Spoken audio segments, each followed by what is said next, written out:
So hello, नमस्कार दोस्तों। कैसे हो आप लोग? मेरे ख्याल से आप लोग बहुत बढ़िया होंगे और अपनी लाइफ में बहुत अच्छा कर रहे होंगे। तो दोस्तों, आज मैं जिस टॉपिक पे बात करने वाला हूँ वो टॉपिक है टेक्नोलॉजी। तो जी हाँ दोस्तों, बहुत सही सुना आपने। क्योंकि कहीं न कहीं हमारे एक बहुत ही अच्छे नेता जो थे वो अभी उनका डेथ हो गया हुआ है और कहीं न कहीं उसमें टेक्नोलॉजी का ही हाथ है।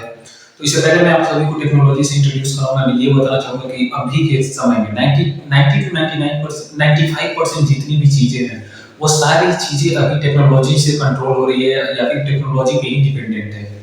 आप लोग हमारे पेमेंट को देख सकते हो, हमारे बैंक को देख सकते हो एंड मेनी मोर थिंग्स जो भी हैं वो अभी कहीं न कहीं रिलायबल है वो है टेक्नोलॉजी के ऊपर।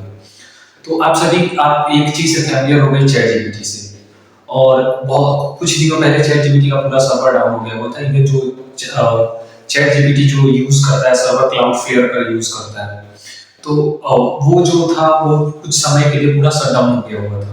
शट डाउन नहीं हुआ हुआ था, वो वर्क करना बंद कर दिया हुआ था। अनलिमिटेड लूप में वो फँस गया था जिसकी वज़ह से वो वर्क नहीं कर रहा था और बहुत सारी चीज़ें जो थी वो ठप पड़ गई थी और बहुत पैसों का नुकसान हो गया कुछ कुछ समय के लिए, मतलब थोड़े समय के लिए। तो इससे आप लोग अंदाजा लगा सकते हो कि टेक्नोलॉजी जो है वो इस समय में कितना ज़्यादा इम्पोर्टेंट रोल प्ले कर रहा है।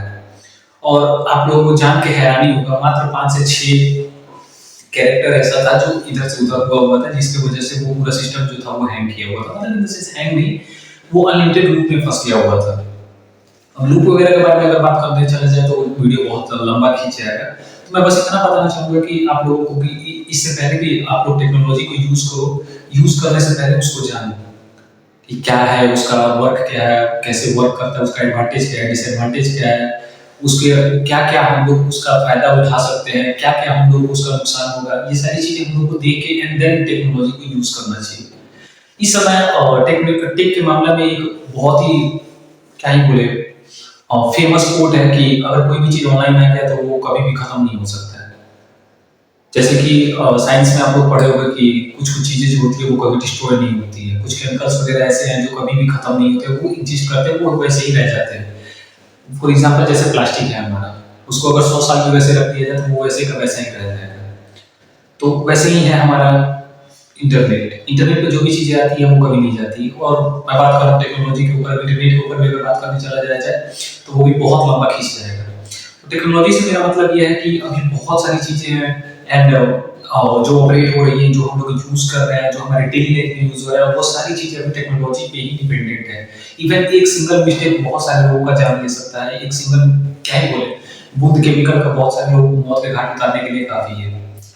तो इस समय में जहाँ हम लोग वर्क के कगार पे खड़े हुए हैं, ऐसा नहीं लगता कि इंडिया को भी अपना खुद का टेक्नोलॉजी डेवलप करना चाहिए, खुद के चीज़ों को प्रमोट करना चाहिए, खुद के ऐप्स एंड एप्लीकेशंस को यूज़ करना चाहिए ताकि जो हमारा डेटा है, वो सेफ रह सके। क्योंकि इस समय टेक्निकल वॉर हो रहा है। इस समय आप लोग अगर देखोगे तो सारी जितनी भी कंट्रीज़ हैं, वो सब किसके पीछे भाग रही है? वो डेटा के पीछे। पैसा, सोना, चांदी, ऑयल, ये सारी चीज़ें कभी ना कभी खत्म होंगी एंड ये सारी चीज़ें लिमिटेड है, बट डेटा अनलिमिटेड है। जैसे इंडिया के पास 140 करोड़ से ऊपर का आबादी है एंड आप लोगों को पता होगा कि इसमें से अभी 60 टू 40 मतलब 55 टू 65% लोग जो है वो अभी ऑनलाइन है पूरे इंडिया में। मतलब वो टेक्नोलॉजी से किसी न किसी तरीके से जुड़ा हुआ है। तो ऐसा नहीं लगता है कि इंडिया को अपने आप को सेव करना चाहिए, कि इंडिया को अपना एक ऐसा ब्रांड बनाना चाहिए, फ़ोन का हो गया, चाहे कुछ ऐसी-ऐसी चीज़ें लानी चाहिए जिससे कि हमारे इंडिया के जो भी डेटा वगैरह है वो बाहर जाने से बचे। इवन कुछ दिन पहले चाइनीज़ कंपनीज़ पे ये क्लेम किया गया था कि वो जितने भी फिंगरप्रिंट्स के डेटा वगैरह है वो सारे वो अपने आप पे मतलब स्टोर करके रख रहे हैं। शायद वो उस चीज़ को किस चीज़ के लिए यूज़ करे कोई नहीं जानता।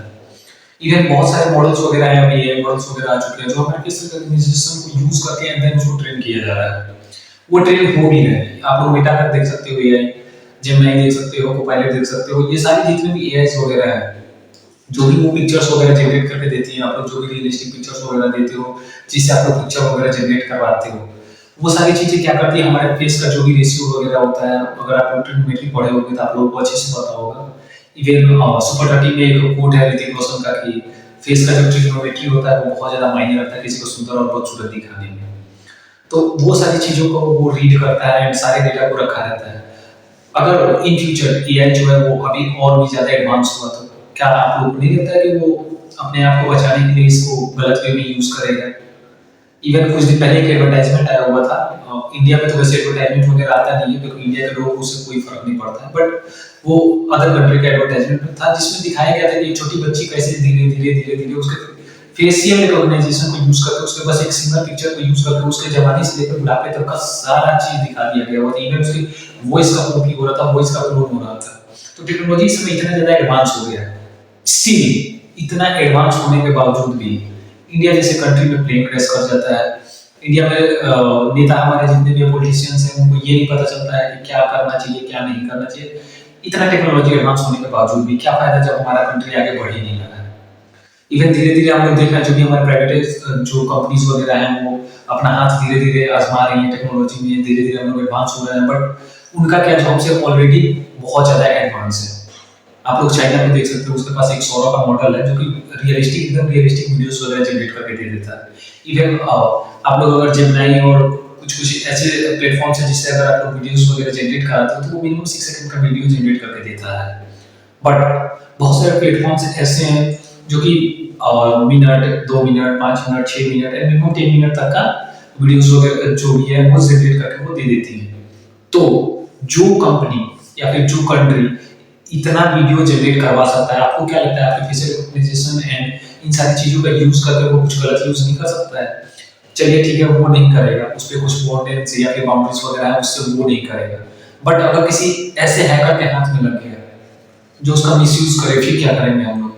पूरी दुनिया जानती है कि कोई भी डेटा पूरी तरह से सेफ नहीं है अगर वो ऑनलाइन है, तो कहीं ना कहीं किसी ना किसी तरीके से ब्रीच आना है। अगर कोई अंदर का आदमी भी कोई बाहर का अगर ब्रीच नहीं कर सकता है तो अंदर वाला ब्रीच करेगा, बट होना तय है, डेटा के मिसयूज होना तय है। हमेशा ये एलिगेशन वगैरह लगता रहता है कि जो भी हमारे डेटा वगैरह है वो लीक हो गए, यहाँ इतना लीक हो गया है, वहाँ उतना लीक हो गया, बट इसको सेफ कैसे रखा जाए? क्या इस बारे में इंडिया को नहीं सोचना चाहिए? क्योंकि हमारी कंट्री जो है वो अभी मेरे ख्याल से मतलब टेक्नोलॉजी के मामले में बहुत पीछे है, बहुत ज्यादा पीछे है, जहां तक मैं देख रहा हूँ। तो इन सब चीजों के बारे में क्या हम लोगों को बात नहीं करना चाहिए? क्या हमारी यूजीसी, जातिवाद, इन्हीं सब चीजों में हम लोग फंस के रह जाएंगे?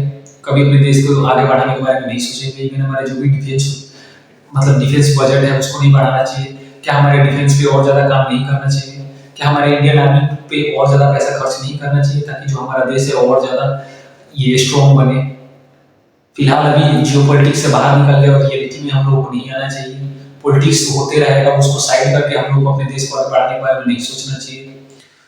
बात करने के लिए बहुत सारी चीजें हैं, बट कुछ चीजें ऐसी हैं जिसके बारे में कोई बात नहीं करना चाहता, कोई नहीं चाहता आगे आना। तो दोस्तों आज के लिए बस इतना ही। अगर वीडियो अच्छा लगे तो लाइक करना, चैनल को सब्सक्राइब जरूर करना, क्योंकि आपके सपोर्ट से मैं जो भी बोलता हूँ।